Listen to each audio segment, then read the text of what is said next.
조폭들이 요즘 하는 장사, 부동산을 밸류업에서 구매자를 찾은 후에 설거지하는 방식으로 사기 영업으로 하고 있다 이렇게 나왔는데, 건물가 뻥튀기하고 소위 말해 폭탄 돌리기 되는 거잖아요. 사실은 이거 피해 가시려면요. 안녕하십니까, 강동호 변호사입니다. 이번에 신종훈 부동산 사기 수법 관련해서 주의하시라고 말씀드리려고 하는데요. 조폭들이 요즘 하는 장사, 조폭들 사이에 유행하는 사업 이래가지고 내용들이 있는데, 사실 평소에도 있었던 내용들입니다. 간단하게 말씀드리면, 내가 어떤 음식점을 운영을 하다가 팔고 나가고 싶어요. 보통 그러면 권리금 받고 양도하고 나가잖아요. 그런데 제가 이제 마음을 먹은 날로부터 한 6개월, 길게 1년 정도 매출을 엄청나게 늘리는 겁니다. 이 정도 자료가 있으니까 이렇게 잘 되는 곳입니다. 권리금 많이 주세요 해가지고 받고 나가는 사기라면 사기고요. 영업수법이면 수법인데 그런 게 많았었습니다. 그래서 이제 일반적으로 그 주위에 있는 동종업체들이라든가 이 업체가 최근 3년 동안 매출이나 영업이익이라든가 비교됐을 때 상식에 어긋나게 많아지고 마케팅 비용을 너무 많이 썼다라고 한다면 그 부분에 대해서는 이제 양도 양수할 때 사기가 있었다, 뭐 계약 취소하고 부당이득 반환 청구하고 심한 경우에 사기로 고소하고 이랬었거든요.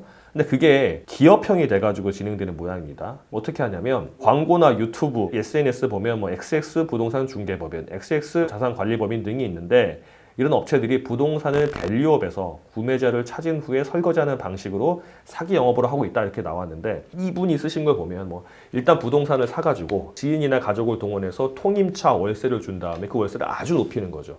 그래서 건물을 만실이 됐다, 임차인이 꽉 찼다, 그리고 임차인이 임대료도 이렇게 많이 내고 있다, 그래서 이 건물을 매수하게 되면 수익률이 이만큼 높다, 그러니까 비싸게 사세요라고 팔면, 그거를 매수하는 사람은 이제 어이구 내가 이거 사고 나면은 높은 월세를 받을 수 있으니까 이제 뭐 노후 준비를 한다든가 아니면 수익을 보고 하면 되겠다라고 했는데, 내가 인수하고 나니까 1, 2년도 안 돼가지고 이제 못하겠다, 임차인 나간다, 그러면은 속아서 한 거니까 건물값을 너무 비싸게 주고 산 거 아니야, 이렇게 되는 거거든요. 이게 왜 그러냐면요, 상가 건물, 오피스사 건물은 건물 가격을 정하는 방법이 여러 가지가 있습니다. 뭐 땅값을 계산하고 그다음에 건물값을 계산한 다음에 그 건물의 감가상각을 적용한 다음에 합쳐서 얼마, 뭐 이렇게 하는 방법도 있고, 이런 수익이 중시되는 수익형 상가가 주로 많이 되는데요. 뭐 구분 상가도 마찬가지입니다. 이럴 때는 수익률을 역산해요. 그러니까 금리나 경제 상황이라든가 아니면 그 동네라든가 이 업종 등을 해가지고 이 정도 수익이 나야 된다가 있을 거 아닙니까? 예를 들어서 이 동네에 있는 이 정도 건물의 수익률이 3% 나야 된다고 한다면,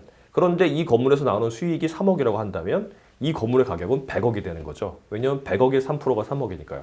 그런데 소위 말해 조폭들이라든가 사기치는 사람들이 수익을 6억이라고 해보세요. 근데 이 동네에서 이제 기대되는 수익률이 3%라고 한다면 이 건물의 가격은 200억이 되는 겁니다. 그러니까 사기치기 딱 좋죠. 이제 한 6개월 1년 정도만 가족 지인들 이용해가지고 월세를 딱 6억에 맞춰 놓는 겁니다. 그래서 이 동네 수익률이 3%인데 이거 6억이나 나와요. 그러니까 이거 200억 주셔야 됩니다. 그러면 좋다고 하는 거죠 이제. 그런데 알고 보니까 이제 이 임차인들이 빠져나가고 이렇게 되는 거죠. 보통 이런 거 할 때는 이런 거래를 많이 안 해본 사람들이 많이 속아요. 그러면 그 주위에 비슷한 상황에 있는 건물들 얼마가 되는지 비교를 해보면, 아무리 월세를 잠깐 맞춰가지고 했다고 하더라도 그거는 다른 데나 이제 지속될 수 없기 때문에, 왜냐하면 그 임차인들이 비슷한 건물에 만약에 월세가 한 3억밖에 안 하는 데가 아닌데 이 건물이 6억이라고 한다면 기간 1년, 2년 지나면 단지 이사 가면 될 거 아닙니까? 비슷한 상황이니까 이제 인테리어 비용도 빠지잖아요. 그러니까 이게 유지가 될 수가 없는데, 보통 부동산 중개법인이라든가 이렇게 사기치는 사람들이 2년, 5년 확정 수익입니다 이렇게 하는 거니까 혹해가지고 계약을 하거든요.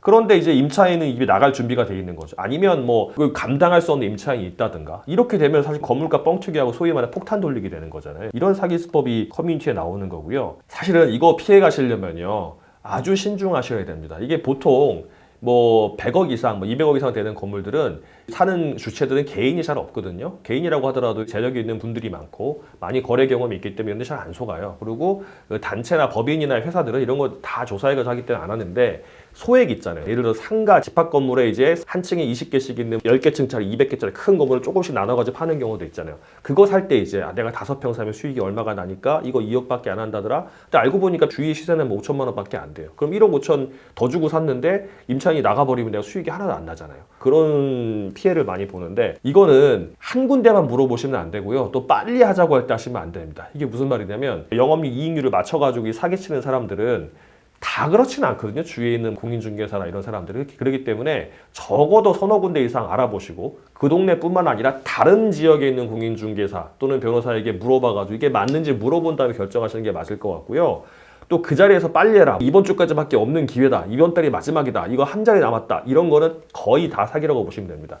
그렇게 좋은 거를 왜 남을 줘요? 다 자기가 하지 이제. 그러니까 이거는 불변의 진리죠. 이렇게 사기뿐만 아니라 뭐든지 급하게 하려면 문제가 되는 거니까 세컨드 어피니언이라고 하죠 이제. 처음 물어봤으면 다른 사람도 물어보고 이해관계를 가지지 않은 다른 사람한테 물어보고 그 다음에 좀 천천히 신중하게 결정하시는 거 이렇게 하셔야 될 것 같습니다. 그래서 만약에 피해를 봤다고 한다면 손해배상 청구 소송하면 이제 피해 입증하기 쉽지가 않죠 이제. 그건 노련한 변호사 통해서 도움 받으셔야 되는 거고 계산을 본결해야 됩니다. 이 사람들이 사기를 한 번만 치지는 않거든요. 여러 번 치고 다니는 거니까 그런 거 추적을 좀 해가지고 가압류 가처분도 변호사 통해서 할 수 있으니까 이거는 손해배상 청구라든가 이런 데 경험이 많은 변호사 도움 받으시면 피해를 회복하는 데 도움이 될 것 같습니다.